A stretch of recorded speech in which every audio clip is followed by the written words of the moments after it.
નમસ્કાર ખેડૂત મિત્રો તથા વેપારી મિત્રો, આજે જે છે આપણી ચર્ચાનો જે મુખ્ય વિષય છે એ એક એવો વિષય છે કે જે દરેક ખેતરની જરૂરિયાત છે, દરેક પાકની જરૂરિયાત છે. અને આ જરૂરિયાત એટલે કે ફર્ટિસ સલ્ફર ખાતર, સલ્ફર મીન્સ લિમિટેડનું. તો સલ્ફર મીન્સ લિમિટેડ વતી આપ સૌનું જે છે હું અત્યારે આ વિડીયોની અંદર સ્વાગત કરું છું. આ વિડીયોને જે છે એન્ડ સુધી જોજો, છેલ્લે સુધી જોજો, જેથી તમને તમારા પાકની અંદર આવતા દરેક પ્રશ્નોનું સોલ્યુશન આ વિડીયોની અંદરથી છે મળી જશે. આપણી સાથે જે છે દ્વારકેશ એગ્રો કાથરોડાથી અલ્પેશભાઈ જે છે આપણી વચ્ચે છે, અને આ ચર્ચાની અંદર અલ્પેશભાઈ જે છે પોતાના અનુભવો જે છે આપણને કહેવાના છે. તો અલ્પેશભાઈ, પહેલાં તો જે છે એ અલ્પેશભાઈ માત્ર એક વેપારી નથી, પરંતુ પોતે એક ખેડૂત પણ છે. 50 વીઘા પોતાની જમીન છે, એ જમીનનું પણ મેનેજમેન્ટ કરે છે, અને સાથે અલ્પેશભાઈને કાથરોડા ગામની અંદર પોતાનું એગ્રો સેન્ટર પણ છે. તો અલ્પેશભાઈ, મુખ્ય ચર્ચા ઉપર આવીએ. ખેડૂતોને આજે આપણે માહિતી આપવાની છે કે ભાઈ આજની ખેતી અને આજના જે કંઈ પાક જે છે એની અંદર ઉત્પાદન લેવા માટે ખેડૂતોએ ખાતર ઉપર પૂરતું ધ્યાન આપવું પડે એમ છે, બરાબર? ગામના ખેડૂતો જે છે આજે યુરિયા, ડીએપી અને એનપીકે જેવા ખાતરો પુષ્કળ પ્રમાણમાં વાપરે છે, પણ તમારા મતે જે છે એ ખેડૂતે બીજા કેવા ખાતરો વાપરવા જોઈએ કે જેથી પાકના ઉત્પાદનો ખૂબ સારા મળે?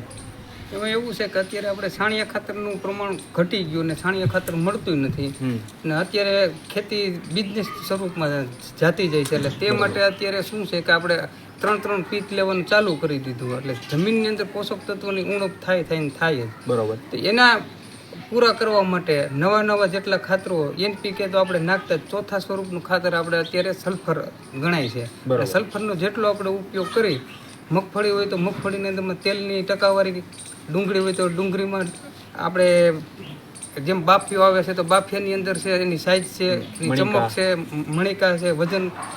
સોયાબીન હોય તો સોયાબીનમાં તેલનું પ્રમાણ, અને આપણે ગમે પાકની અંદર આમ ગણી તો બધી જગ્યાએ ફૂગનાશક અને ખાતર બેયનું કામ આપતી હોય એવું આ સલ્ફર મિલનું ફર્ટિસ ખાતર છે. બરોબર. મગફળીનો પાક હોય તો મગફળીમાં તેલની ટકાવારી, અને છેલ્લે જે છે કોથળાની અંદર ભરતી આવવાનો જે પ્રશ્ન છે એ પણ ન આવે, એના માટે પણ જે છે એ આપણા પાકને, આપણા જમીનને જે છે જરૂરિયાત છે સલ્ફરની, બરાબર?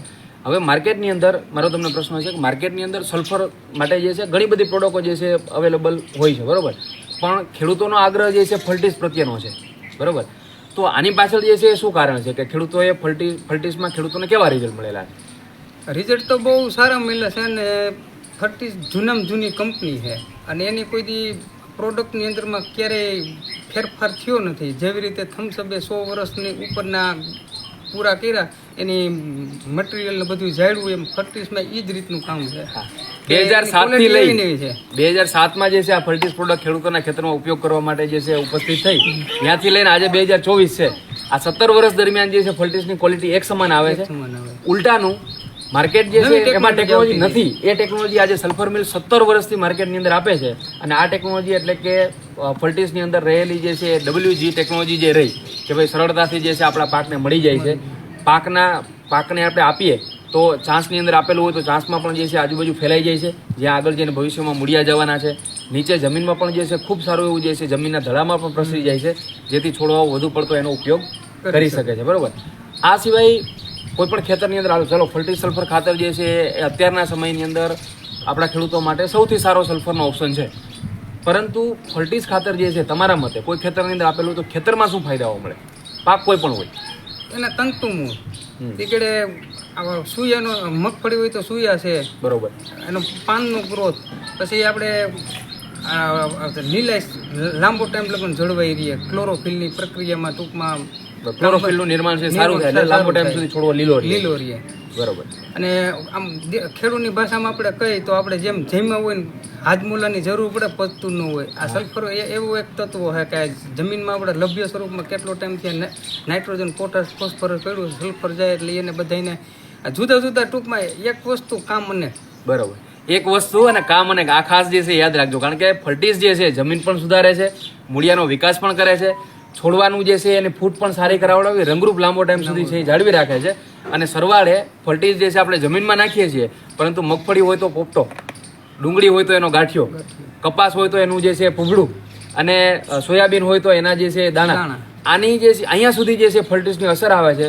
સરવાળે ઉત્પાદન જે છે તો આપે જ છે, જમીન સુધરે છે અને ઉત્પાદન આપે છે. ઉત્પાદન વધારે આપવામાં ફાયદો થતો હોય તો એનાથી વિશેષ બીજું કોઈ ખાતર હોઈ શકે નહીં.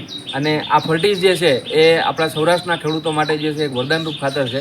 આજના સમયની અંદર જો આપણે આપણું ઉત્પાદન વધારવું હોય તો આપણે આપણા પોષક તત્વોનું જે છે બેલેન્સ જમીનમાં છે કે નહીં, ન હોય તો એના ઉપર જે છે આપણે કામ કરવું પડશે. અને આજે સૌરાષ્ટ્રની તમામ જિલ્લાઓની જમીનોની અંદર જે છે સલ્ફરની ઉણપ છે. તો મારી ખાસ બધા ખેડૂત મિત્રોને ભલામણ છે કે ફર્ટિસ સલ્ફર ખાતર જે છે તમારો કોઈ પણ પાક વાવેલો હોય એની અંદર જે છે મહિના દિવસનો પાક થાય ત્યારે પહેલો ડોઝ અને ત્યાર પછી જે છે 30-35 દિવસે બીજો ડોઝ વીઘે જે છે એ 2 કિલો પ્રમાણે જે છે વાપરવામાં આવે તો ઉત્તમમાં ઉત્તમ છે. પહેલી વખત તમે નાખતો હોય ત્યારે વીઘે 2 કિલો અને ફરી પાછું જે છે પાછળથી તમે નાખો ત્યારે પણ વીઘે 2 કિલો. આ રીતે જે છે ફર્ટિસ સલ્ફર ખાતરનો જો ઉપયોગ કરવામાં આવે તો ઉત્પાદન ખૂબ સારા એવા મળશે. અહીંયા જે છે વેપારી મિત્ર છે એમનો અનુભવ છે આવી રીતે સૌરાષ્ટ્રના 1 લાખથી વધારે ખેડૂતો ફર્ટિસ સલ્ફર ખાતરનો જે છે એ દર વર્ષે એમના ખેતરની અંદર ઉપયોગ કરે છે અને ઉત્પાદન જે છે એમના વધારે છે. પરંતુ હજી પણ જે છે જે ખેડૂતો સુધી માહિતી ન પહોંચી હોય તો વિડીયોના માધ્યમથી અને સારા ખેડૂતોના અનુભવના માધ્યમથી જે છે આ માહિતી જે છે ખેડૂત સુધી પહોંચતી જાય છે. અને સારા ખેડૂતો જે છે હંમેશા ફર્ટિસ પોતાની વાડીએ આ કેરબો ડોલ કે પછી બેગના સ્વરૂપમાં જે છે હાજર જ રાખતા હોય છે, જેથી જ્યારે પણ ખાતર નાખે ત્યારે ફર્ટિસ જે છે એમના ખેતરની અંદર નાખી શકે. ધન્યવાદ.